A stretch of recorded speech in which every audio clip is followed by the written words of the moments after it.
As a homeowner in Kansas City, and there's some form of foundation, that is holding your structure up, whether it's a slab house sitting on a basement floor, or whether it's a rock foundation like this one we have out here in Brookside, or a block and mortar, a block foundation, or the more modern concrete foundations. When you begin to see cracks in your wall as a homeowner or in your floor as a homeowner, you tend to be concerned. Or if you actually go down to your foundation, or you're buying a house with a foundation and the wall is kind of buckling or bowing or leaning one way or the other, most homeowners tend to be concerned. But at KC Pier, almost everything is resolvable. And so, we can relieve a lot of those fears and actually provide lifetime products behind all of our resolutions when it comes to those types of issues.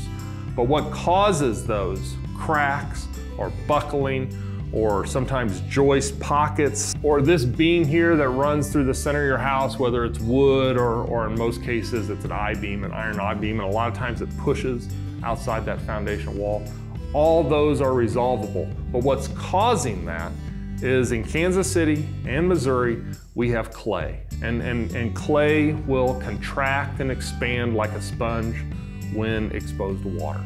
In fact, you add water to clay and it pushes on that wall actually kind of relies on some of that for structural integrity. But if you sustain that pressure for long periods of time, where it doesn't go away, assuming the water is being saturated, like a heavy rain season like we have in Kansas City in the spring or sometimes late fall, that soil does not have enough time to dehydrate and recompress. If it stays hydrated and stays compressed and pushes enough pressure on that wall for extended periods of time, that's when you'll begin to see cracking. And cracking over extended periods of time will then begin to move and become thinner over time, but then also back in the spring or in the winter, when that soil gets more hydrated, it'll begin to expand. And that expansion and contraction over time is what can cause walls to buckle and walls to crack.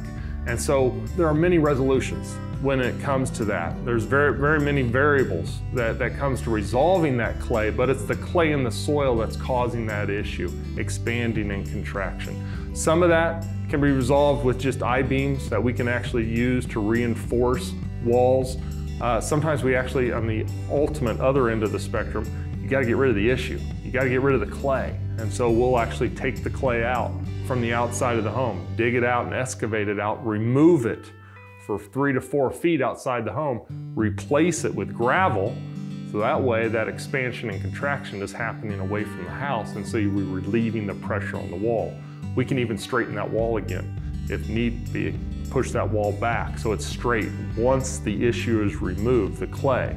But in Kansas City, it is the clay. That's the factor that's causing that expansion and contraction. It's the one that's causing, most likely, the water issues in your basement, and it's the one that's causing issues in terms of settling for foundation piering, wall buckling, cracks in the floors and walls.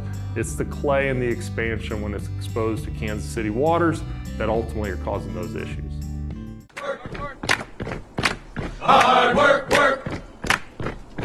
Hard work.